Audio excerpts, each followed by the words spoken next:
అమరావతి రైతులు కేవలం భూములు మాత్రమే ఇవ్వలేదని రాష్ట్రానికి భవిష్యత్తును ఇచ్చారని AP deputy CM Pawan Kalyan అన్నారు. ధర్మయుద్ధంలో అమరావతి రైతులు గెలుపొందారని చెప్పారు. రాజధాని భూములు ఇచ్చిన రైతులకు తాము బాధ్యులుగా ఉంటామని డిప్యూటీ సీఎం హామీ ఇచ్చారు. రాజధానిని అద్భుతంగా నిర్మించి అమరావతి రైతుల రుణం తీర్చుకుంటామని చెప్పారు. ఎన్డీఏ కేంద్రం రాష్ట్రం సమన్వయంతో ఏపీ అద్భుతంగా అభివృద్ధి చెందుతుందని తెలిపారు.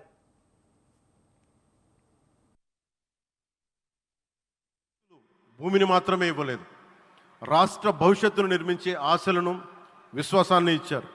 కానీ 5 సంవత్సరాల్లో గత ప్రభుత్వం ఆ త్యాగాన్ని అవమానించింది. 3 రాజధానులు అస్తవ్యస్త విధానంతో ప్రజల విఘ్నతని, అమరావతిని అగౌరవపరిచింది. ఈరోజు ఈ వేదిక నుండి మేమందరం మీకు హామీ ఇస్తున్నాం. అమరావతి మళ్ళీ ఒక ప్రపంచ స్థాయి సర్వశ్రేష్ఠ రాజధానిగా ఆవిర్భవిస్తుంది. అమరావతి ఒక ఆర్కిటెక్చరల్ జోన్, ఒక కాంక్రీట్ జంగిల్గా మిగిలిపోకుండా జవాబుదారీతనం, న్యాయం, ప్రజాస్వామ్యానికి ప్రతీకగా నిలవాలని ఆకాంక్షిస్తున్నాను. కేంద్రంలో రాష్ట్రంలో స్థిరమైన ఎన్డీఏ ప్రభుత్వం ఏర్పడిన కారణంగా అభివృద్ధి కార్యక్రమాలు వేగంగా సాగుతున్నాయి.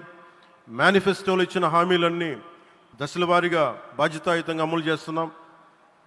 కేవలం మ్యాచింగ్ గ్రాంట్స్ ఇవ్వని కారణంగా గత ప్రభుత్వం రాష్ట్రం కేంద్రం నుంచి పొందాల్సిన 1000 కోట్లు నష్టపోయింది.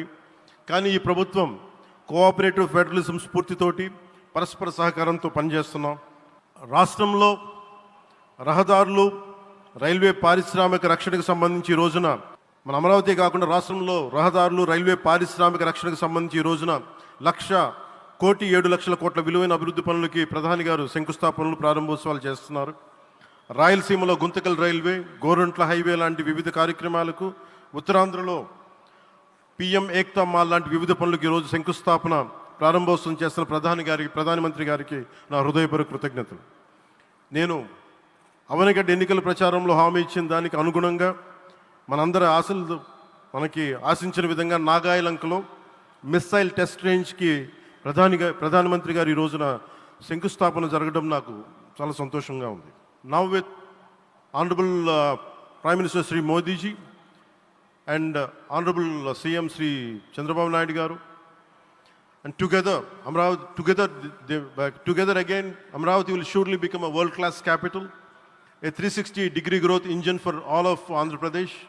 Our youth will no longer have to leave for Bangalore, Chennai or Hyderabad.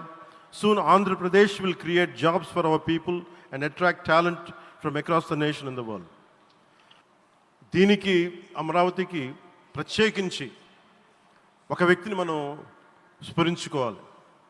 రాళ్లల్లో, రప్పల్లో ఒక మహానగరాన్ని చూసిన వ్యక్తి, ఒక 20 సంవత్సరాలు ముందుకెళ్ళి చూసిన వ్యక్తి. అలాంటి నాయకులు మనందరం కోరుకున్నట్టుగా ఆయన వెనంటే ఆయన ఉండాలి, ముఖ్యమంత్రిగా ఉండాలి అని మేము ఆశించిన విధంగా ఆయన ముఖ్యమంత్రి అయ్యారు. ఆయన సైబరాబాద్ అనే సిటీని ఎలా నిర్మించారో, ఎంత అద్భుతంగా రూపకల్పన చేశారో, అమరావతి అనే ఈ క్యాపిటల్ని కూడా ఆయన అపారమైన అనుభవంతో, ఆయన దక్షతతోటి, ఆయన గవర్నెన్స్ కేపబిలిటీ తోటి, అడ్మినిస్ట్రేటివ్ కెపాసిటీ తోటి ఇది అద్భుతమైన మహానగరంగా తీర్చిదిద్దుతుంది. ఇది ఆంధ్రప్రదేశ్కే కాదు భారతదేశానికి తలమానికంగా అవుతుందని మనస్ఫూర్తిగా నేను ఆశిస్తున్నాను.